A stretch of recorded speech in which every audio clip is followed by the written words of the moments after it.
the web as we know it, I feel fine. LOD2, Creating Knowledge Out of Interlinked Data. Welcome to the LOD2 webinar series, Linked Open Data Tools and Services for Publishers, Enterprises and Governmental Institutions.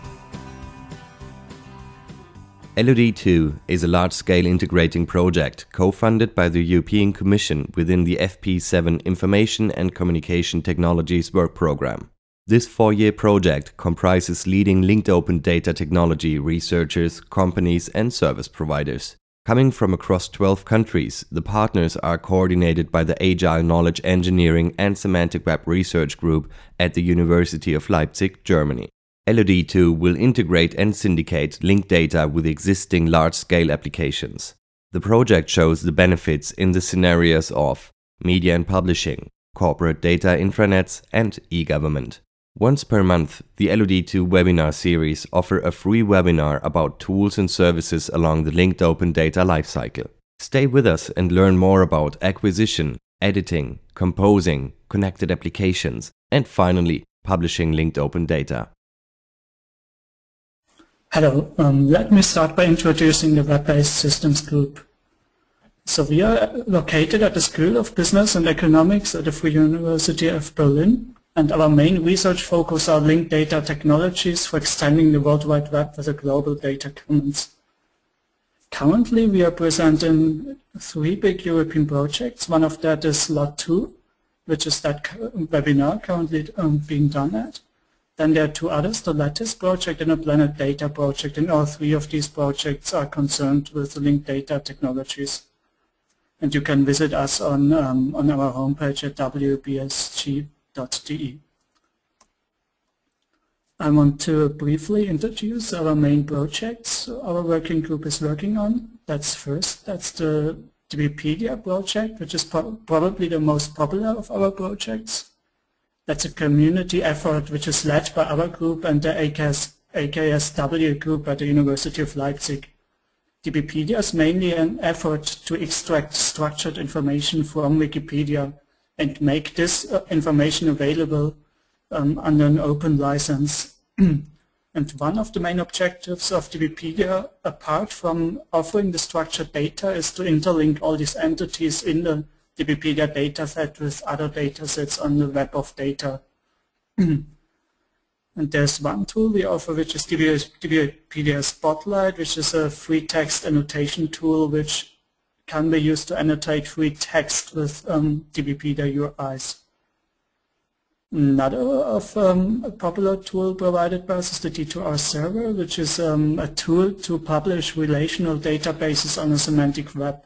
So basically it makes relational databases available, offering a SPARQL interface and a linked data interface. And apart from that, we have a couple of projects in the data integration space.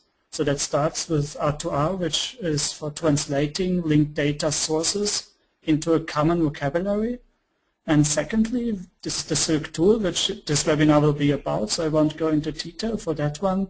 And finally, we also have the linked data integration framework, which is a framework which combines R2R, Silk, and other tools to translate the heterogeneous web of data into a clean local target representation, while it keeps track of the provenance of the data. Okay, so let me start with the motivation for our problem here, and remember that every time you have a question, you can ask them into the chat. So what is the problem we are facing here? So the web of data is a single global data space, which is currently consisting of about 30 billion tuples, which are published according to the linked open data principles. But the problem here is that only 500 million links of these 30 billion tuples are actually connecting entities between data sources. And most of the publishers for linked data sources only link to one other data source, which means whenever we consume linked data, we need to generate additional links in order to being able to have a homogeneous view on this data. So what are the challenges we are facing if we want to generate these links between entities? So first of all, the web of data is very heterogeneous. So we have many different vocabularies. So we can see here on the graph there are some vocabularies which are in wide use. That's, for example, doubling core vocabulary to represent properties of documents, or for example the fourth vocabulary to represent properties of persons. But there are many smaller vocabularies which are used by one or two data sets, and many data sets even use their own vocabulary, which only is used by that specific data source. So if we want to interlink these data sources, we are facing the problem that we need to take care of different data formats, of different vocabularies, and so on. Secondly, there's a large range of domains. So currently the web of data, we count about 277 data sources. And for all these data sources are from different domains, and in each of these domains there are different ways to represent the same information. So we have a similar problem here. We need to write different rules for each of these domains to actually interlink these data sources. And finally, there's the problem of scalability. So as I said, we have 277 data sets, and there's over 30 billion triples in total, which makes it obvious that we need some method to actually scale to that size. Okay, what's the common solution to that? So there are a number of linked discovery tools. So the purpose of these tools is to actually identify entities in different data sources which identify the same real-world object. So for that, most of these tools employ a so-called linkage rule. I will later go into more detail about what exactly a linkage rule is and how it is built. And there are a number of popular linked discovery tools at the moment.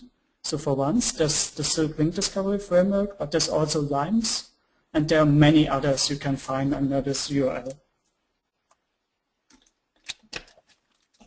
So this talk is about the Silk Link Discovery Framework. I will give a few details. So as I said, it's a tool for discovering links between data items within different data sources. And this link discovery is based semi-automatically on linkage rules, which are written using the Silk Link Specification Language. And Silk can be used to identify same-as links, which means we are identifying entities which represent the same real-world objects but are duplicates, so which means they have different URIs. But it may also be used to identify different kind of relationships. And the special focus of Silk is on scalability and high performance. We are offering different versions of Silk, which can be used for different use cases. So the most common use case is to generate links on a local machine, just using really one processor and one machine. Another use case is usually, as we have seen, that we really need to scale here to a really large data sets. So for that we offer the Silk MapReduce version. The point of that is to really execute the Silk linkage rules on a cluster of machines. So Silk MapReduce is based on Hadoop, and it can, for instance, it can be run on Amazon Elastic MapReduce. And finally, we also offer the Silk server.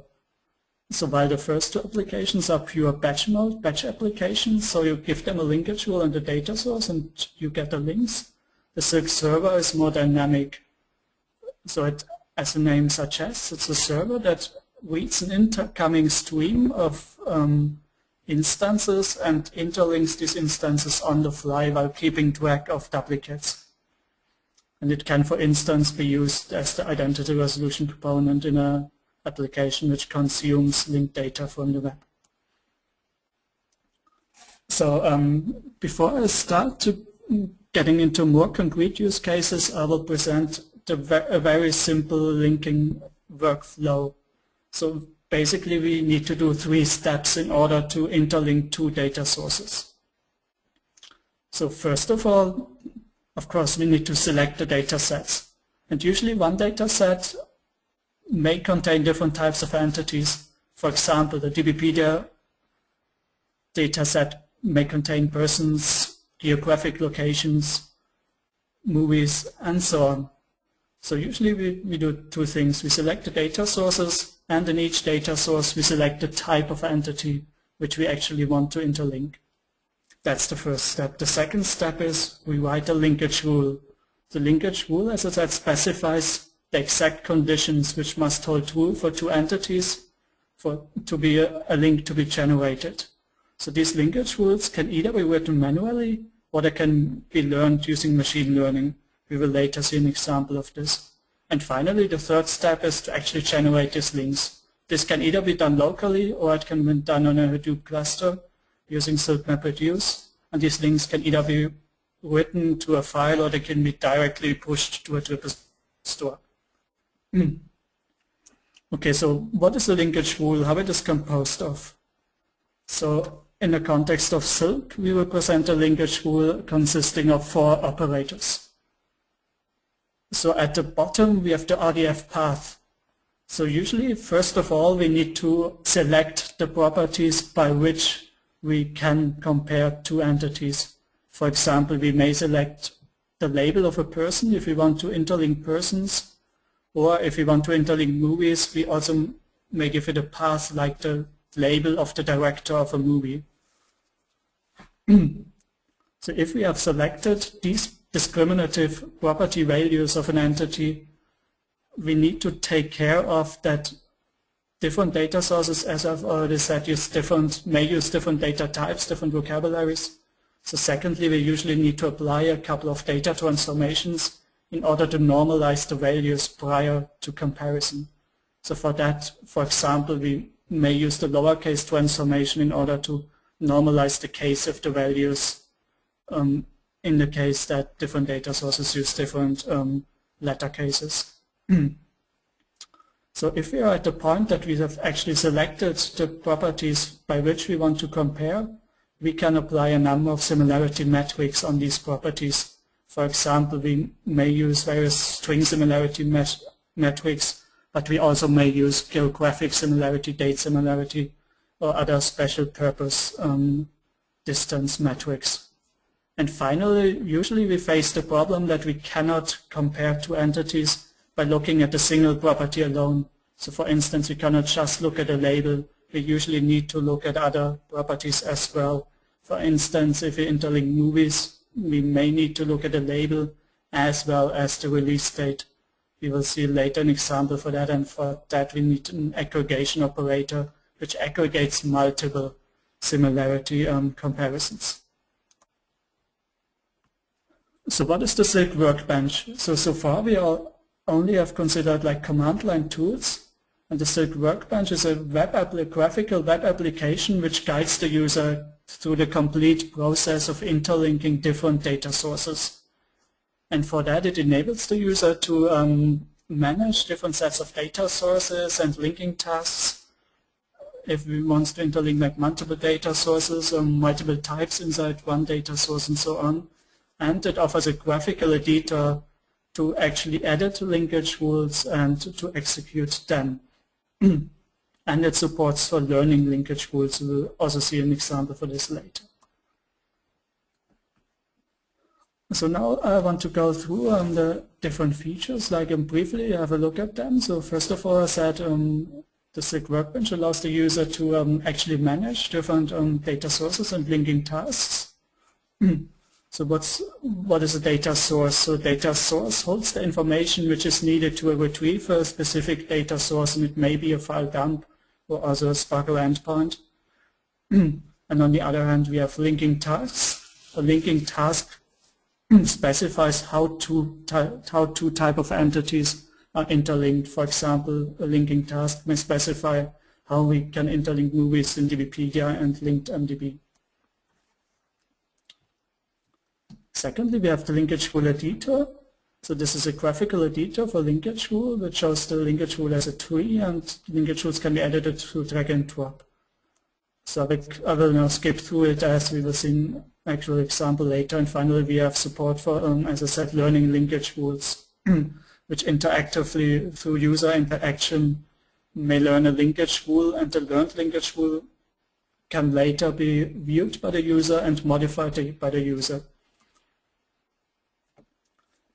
Okay, as this probably sounds rather theoretical, we will now have a look at a practical use case and view a screencast showing how Silk workbench is actually used to interlink. A simple example. So the first demo we will see is how we interlink DBpedia and LinkedMDB. So DBpedia, as I already presented, is a large data set extracted from Wikipedia and contains many types of entities. And amongst others, it also contains movies. And LinkedMDB is a big database for movies, which is published as linked data, and in that sense is similar to IMDb. And for demonstration here, we assume there are no existing links, so we assume that these two data sources are not interlinked so far.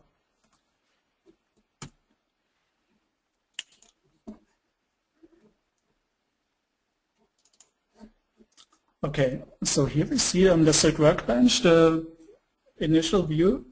So we see there's no project currently, so we start by creating a new project, which we call LinkedMDB, because that's actually the data source we want to interlink.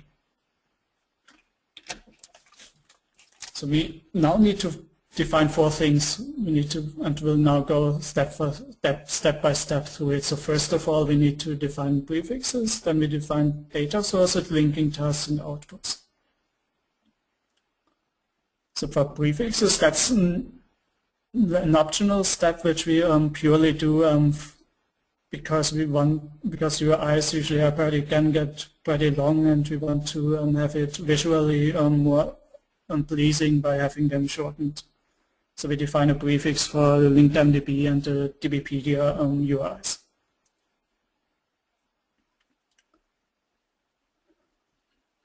Secondly, we need to define the data sources which we actually want to interlink. So first of all, we define how the DBpedia data source is accessed. We have now 2 possibilities. So either define the public SPARQL endpoint of DBpedia, or what we also can do, and which we will do in this demo, is to define a local RDF dump of this data source. The Silk workbench supports all common formats of RDF dumps, which is RDF XML, N-Triple, Turtle, and N3, and so on. In that case, we just load a dump of using N-Triple's format.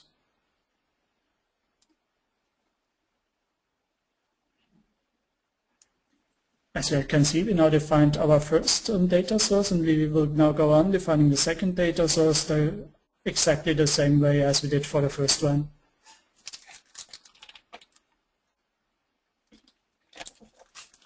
So again, we define a local dump of where this LinkedMDB is actually located at in our local file system. Specify the format and save. So after we have now defined 2 data sources, we'll now go on by defining a linking task which actually interlinks these 2 data sources. What we want to interlink is movies in that case, so we select a source in the target data sets, which in our case is DBpedia and LinkedMDB, and in that demo, simple demo, we leave the restrictions empty, so we interlink the complete local dumps.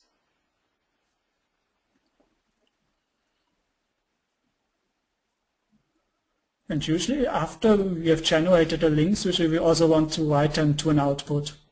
So Silk supports file outputs and SPARQL update outputs. In our demo, we will just write all the links to a local file in the file system and just using the N-Triple's format.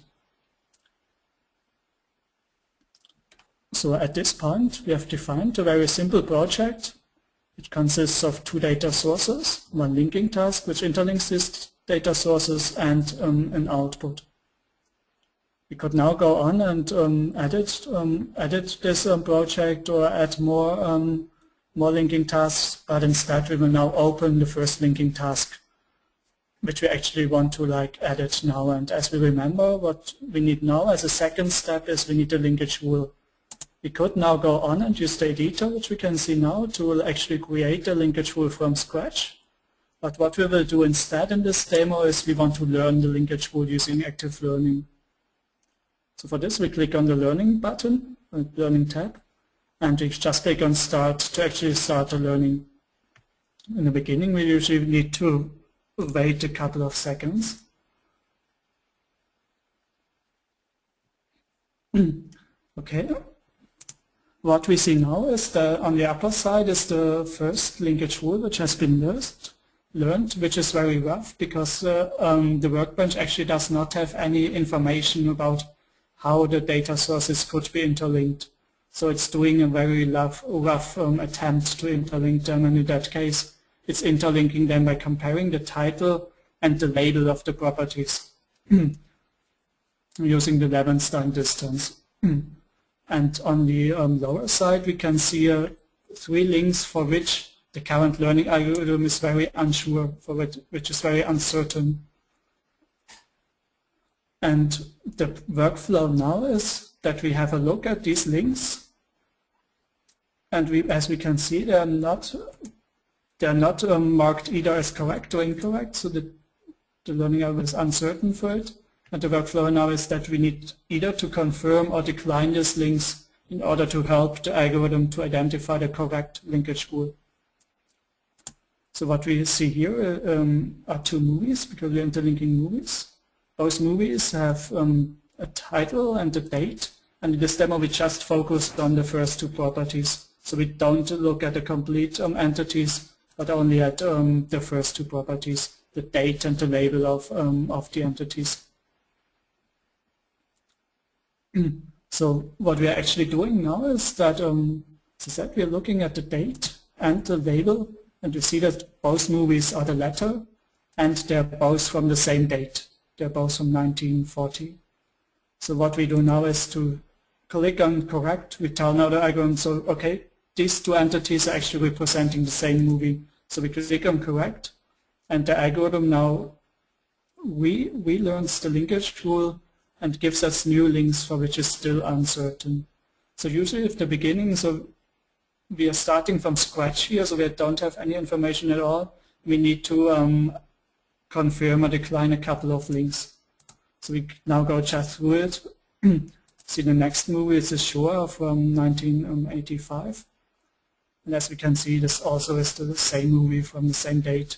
So we just go on and confirm a couple of links.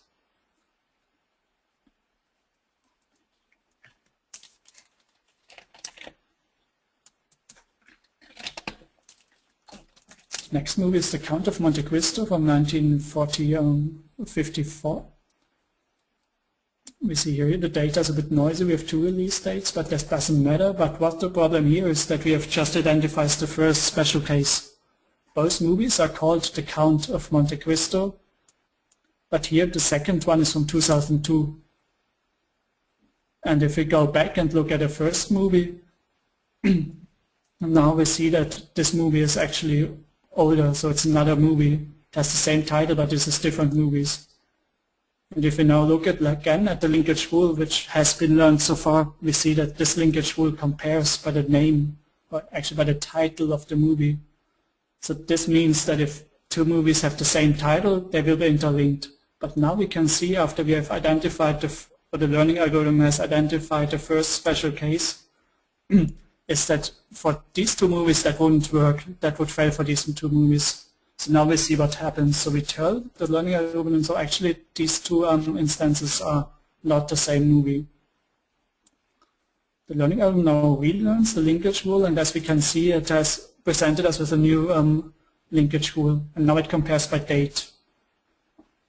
So apparently for all movies which we confirmed so far, it works that we just compare the release date of the movie, and by that identify if 2 movies identify the same actual movie.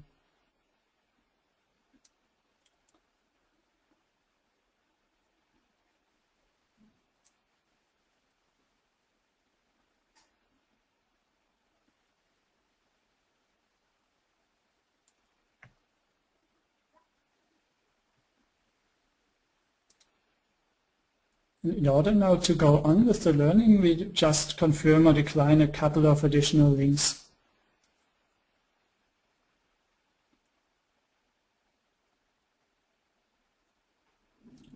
And we can see here that these 2 movies have the same release date, but they have different titles.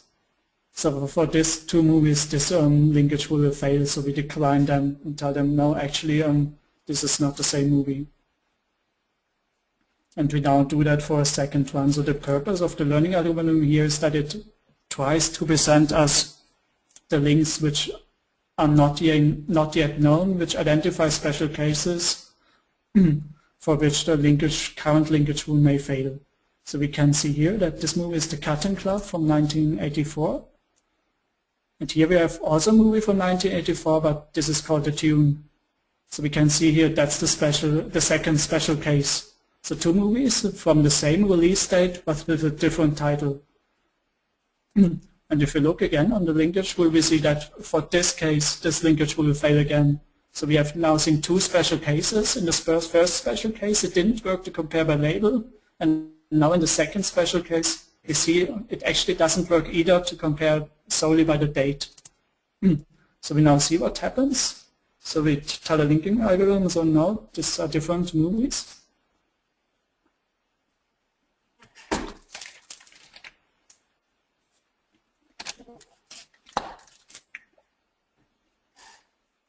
The learning algorithm actually has to work now a bit, but presents us now with a new linkage rule which covers all cases which we confirmed to the client so far. And if you look now, what happened is that actually it learned now a linkage rule which compares by both properties. It compares by release date, but it also compares by the label. And it aggregates both similarities using a minimum aggregation, which is equivalent to an AND. So what we have here is two movies much be similar by release date and by the title of the movie.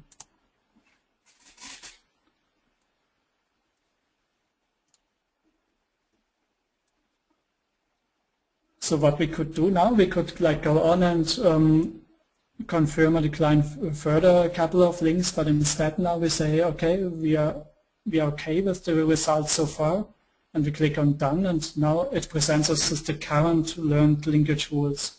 So usually it doesn't learn a single linkage rule, it learns a population of linkage rules.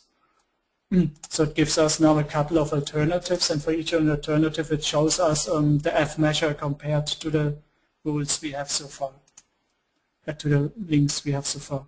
Here we can see the linkage rule which we already know, which compares by date and label, but we can also have a look at alternative linkage rules which are not completely covering the solution space. And here, for example, we see a rule which only compares by the title, which gets almost 90% of all reference links, but not all reference links.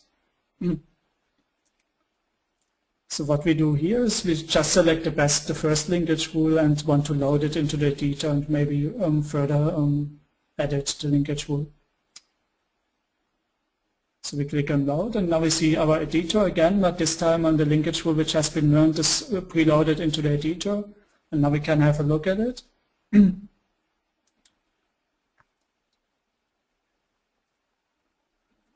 So basically, let me say a few words about the editor. So what we have here is basically the four kinds of operators which we already knew from the initial slides. So what we have here is in the top left corner is we have the properties which are available on the entities. So we have a source data set, which is DBpedia. You can see here all the properties on DBpedia, and then we can see all the properties on the second data source as well on the linked MDB dataset. And as we remember, usually we need to apply data transformations in order to normalize the values of each property. For that, we now see here a big selection of data transformations which we may apply. And the third operators are the comparisons. We here see a lot of different distance measures which we can use to compare different properties. And finally, we also have a number of aggregation functions to aggregate the similarity of different comparators. So now let us use these operators to make a little minor changes to our linkage rule. So first of all, what we may consider is that the case of a movie is not always the same. So sometimes it's spelled uppercase, sometimes spelled lowercase. So what we want to do as a first step is to normalize actually the case of the title. So what we do, we just drag in the lowercase transformation and we connect it to the title properties. And now we can, if we want to reuse the Levingston distance, but actually what we want to do, we only want to consider movies with exactly the same title. So what we could do now is to lower the threshold to 0, but actually what we do now is we just take the equality comparator. So we only consider movies which have the same date if we ignore the case of the letters.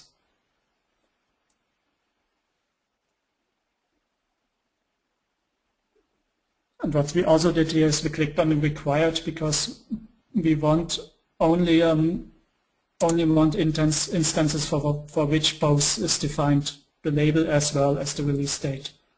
And we also lowered a bit the date threshold to 300 days. So we can see here the description of this comparator, of the date comparator. That's just the distance between two dates in days. So we just lowered that to 300 days.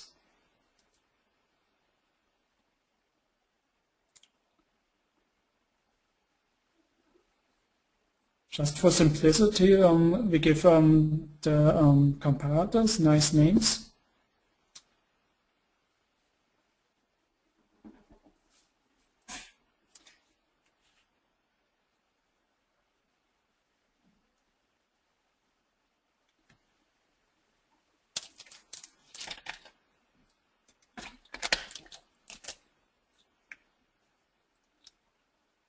Okay. Now we can see in the upper right corner again that we still have the full precision and the full recall. So we are still covering all reference links which we have found so far. So the next step we now want to do is we actually want to generate links from this linkage rule. So we go to the Generate Links tab and we just click on Start. And here, as we remember, we defined one output which we called file. We select this output and click OK.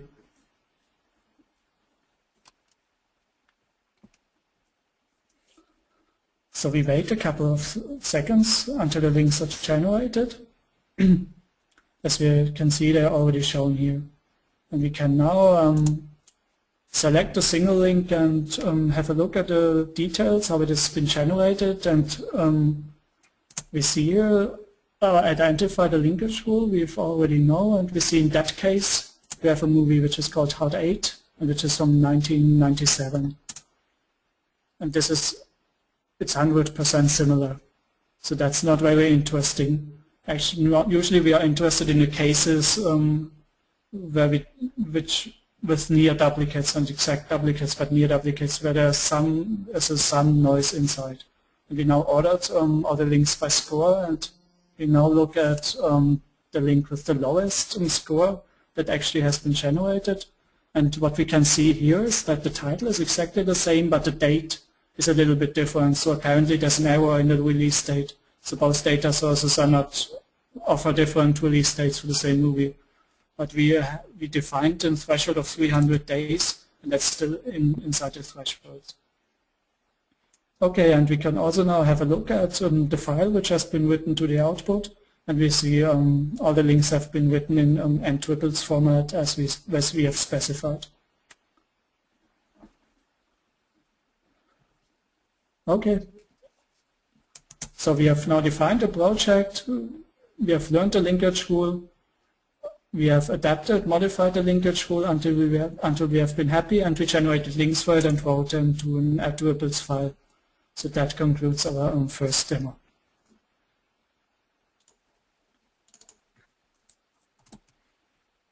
Okay, now let's have a look at the second demo. So in the first demo we assumed that there are no reference links at all, and we used the active learning feature of the Silk Workbench in order to interactively learn a linkage rule, like from 0. And now in the second case we have a look at the CORA dataset. So the CORA dataset is a popular dataset from record linkage which contains many citations to research papers And many of these citations are duplicated, and the goal is now to identify these duplicates and resolve them. The Cora dataset is a popular dataset to evaluate different approaches for entity matching, and for that reason there are already a couple of reference links which we can use.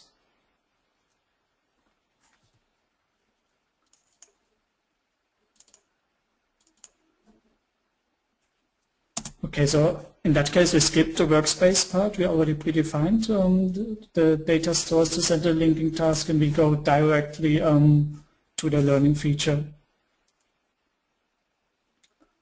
So before that, we shortly verify. So at the moment we don't have any reference links, but as I said, in order to learn the linkage rule, we may employ existing reference links. So in that case, we already have a file of reference links, so we just import that file into the workbench. And as we can see now, the contents of this reference links is just a list of positive and negative reference links.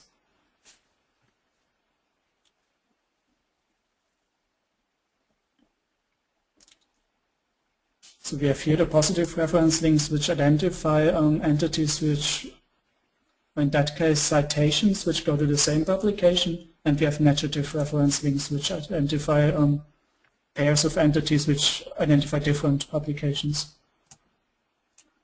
Okay, after we have loaded these reference links, we do the same as before. We just click on Start, but in that case we don't need to confirm or decline links because we already have a set of reference links. So as this is a popular data set from record linkage, which is used, as I said, to evaluate different approaches, this data set is quite hard. So that means it actually takes a couple of seconds until a linkage rule for this data set could be learned.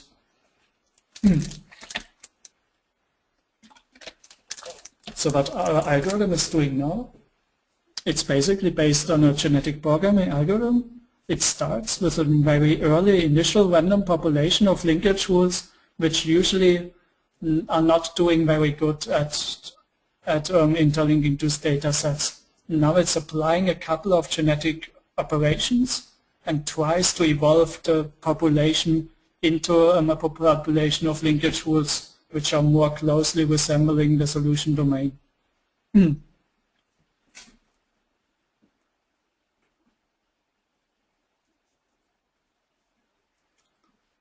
we are now just waiting until it finishes these iterations, and it now improves in each iteration the coverage of the reference links.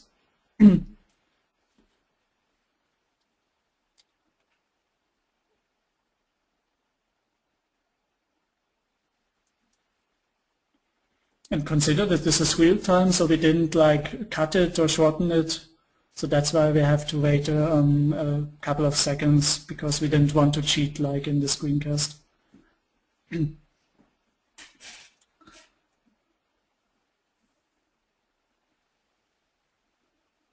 But okay, we are finished now, and we just wait now for the linkage rule to be viewed. And we see now that for this data set it generated a linkage rule which is a bit more complicated, because this data set, as I said, is rather noisy. So if we have a look at it, we see that this linkage rule compares by 3 properties. So first of all, it compares by the title of the publications, and these titles are lowercase than when compared by the Chakara token-based similarity metric. And secondly, we remember these are citations. So the second property we compare is the author of the publication. And the third property is the venue this publication has been submitted to. Okay, we are happy with the result. Click on Done, and we now look at the population of linkage rules I mentioned before. So at the top we can see the best linkage rule that could have been learned. But we can also have a look at alternative linkage rules. But in that case, as before, we just select the first linkage rule and we are happy with it. We load it again in the linkage rule editor, but in that case we don't want to make any modifications to it. we just trust the algorithm. And we can see that generally in these rather hard linkage rules, we are not able to reach 100% full coverage of the reference links. You can see in the top right corner we get a precision of 98% and a recall of 97%.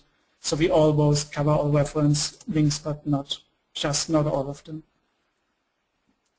Now usually the usual workflow is, now if we wanted to further improve these linkage rules, we can have a look at the reference links and precisely have a look at the reference links which are not covered by the current linkage rule.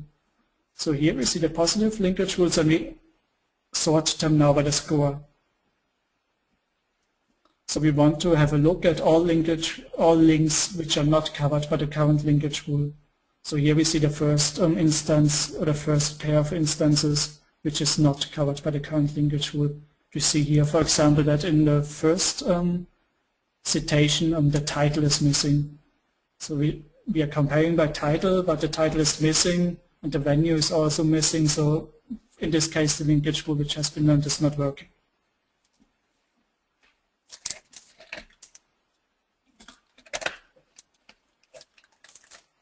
So actually what we usually want to do, we want to look at the cases which are almost but not just covered by, not yet covered by the linkage rule. So in that case we see we get -3%, so we almost generated a link, but we did not, because in that case, as we can see, the title did match approximately, but the author is the same author, but it has a different formattation. So we see here that it's not exactly the same. It's the same author, but a different syntax. So what we could do now is to try to also cover these cases which have been missed and try to modify the linkage rule accordingly, usually by introducing a new data transformation which normalizes the names of the authors. But in this simple demo, for simplicity, we skip this step and we say, okay, we are happy with the result. And again, we go to generate links and generate links for this case. In this case, we don't have an output, so all we do is we just click OK and we just generate links and have a look at them.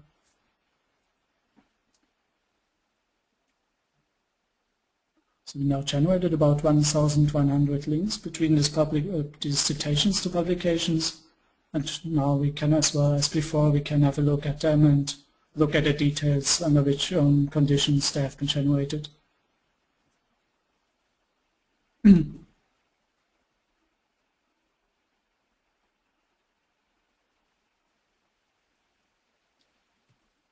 And again, we can sort them, yes. Okay, that concludes the second demo. We have now seen a second example of generating a linkage rule and based on that links for an example where we already have a couple of reference links. Okay, so what if you want to try Silk by yourself? So Silk can be downloaded from the official homepage, which you can see here. And we provide support for the Silk Workbench and the Silk framework in general on the Google group, on the official Google group on Silk. And Silk is licensed under the Apache software license version 2, and the complete source code is available from the assembler JIT repository. Okay, time for questions. So thank you, Robert, very much for your presentation. Indeed, we do have some pretty interesting questions, I guess, and even if there are probably some answers in the meantime, I'm going to repeat them anyway. So the first question was if Silk can combine both local and remote sources on a single machine. Yes.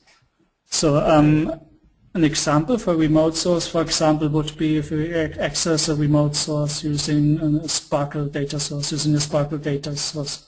So in the first example, which I showed, for example, we could have used the Sparkle endpoint of DBpedia, so access a remote data source, and on the other hand, we could use for the second data source a local file, for example.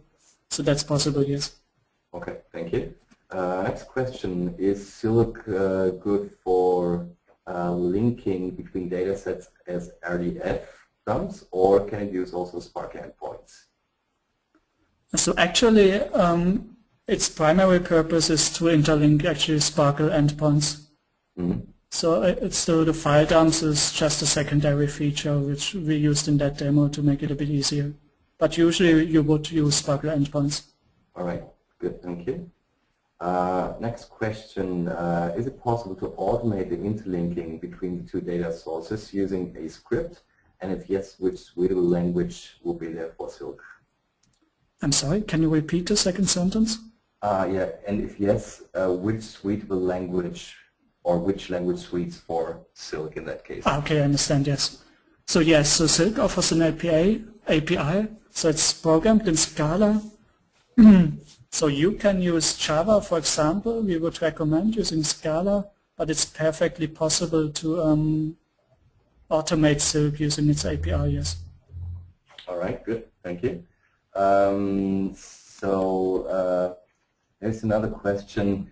If there isn't needed a so-called serious use case, to have a few more conditions for recognizing entity equivalence. For example, two movie entities could have same title, date, even same director, but then yes. One is the cinema release and the other one is the DVD, for example. Yes. So the question is if that's the problem or if that's not possible? Or? I'm not really sure about that one, so it came from a person who knows that this is his question. Probably he can rewrite the question again, and we're just jumping to another one. So as I understand the question, you may have the problem that the properties are called release date, for example, but actually there's something different in the release date. So right. How they are interlinked? So how they are interlinked? That's strongly dependent. We can see that the user actually has to confirm and decline the links. So of course the user is responsible to identify or to see how do I actually know if these two data sets are the same. And of course, if I click on the wrong buttons, if I decline a link which actually is correct, of course the result will be a linkage rule which exactly does that what I told him. All right, thank you. And last but not least, at the moment, there was writing somebody, supposing two third-party provided data sets have been already interlinked by their owners, for example, by you, by using Silk. And if I want to know how this, how they have been interlinked, with which parameters, for example, is there any metadata existing about the linking process which is attached to the final result? Well, yes, that's a very interesting question, but unfortunately, no. At the moment, we don't attach meta information in the output generated by Silk, but that's definitely something we want to work on as future work. Okay, and focusing on that question, is it possible to see what kind of improvements or what kind of plans you do have while working on Silk on your website, for example?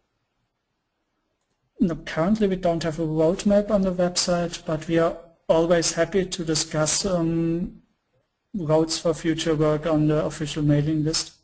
Okay. So if there are any ideas or something like that, we are always happy to discuss it.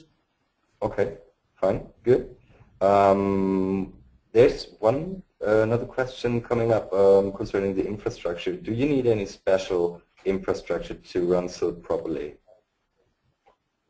No, not at all. Okay. Everything which is needed as a normal desktop PC which is running Java. So what we recommend is to having a decent CPU and at least 4 GB of memory. That's what we recommend. Okay, good. Thank you. There came up one different question. I think we do have a little time to put that one also. What is the recommended method to activate the found links? When to do? Where to do with the resulting same as triples? So the question is probably targeted on actually resolving the connected entities. So what Silk does, it generates links between entities, but what it does at the moment is actually resolve these entities. So actually merge or fuse these entities, or how you would want to call it. So currently we are working on the linked data integration framework, which exactly does that. So amongst other, it uses Silk to generate the same as links, and it can be used to actually merge or blend the entities which have been interlinked. So I would just suggest to have a look at that. All right, good. So thank you very much to round everything up. We had some questions here. If there are coming up some more questions, those are going to be answered by email. All of the listeners or the watchers of that webinar will get also the link to this webinar, which leads me to the outro kind of, saying hope you enjoyed staying with us, and if you need more detailed information, please feel free and visit us at www.lod2.eu, and let us please also know how we can improve to meet your expectations. I already said that there's going to be a link, and the link is to review the webinar and or to share it with others. You will find the recording also at our domain LOD2.eu. There you go, please, to the main menu blog, and on the right-hand side you'll get further to the webinars. Well, don't forget to register for our next webinars. Have a great day, and don't forget, it's the end of the web as we know it. See you very soon. Bye-bye.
Hope you enjoyed staying with us.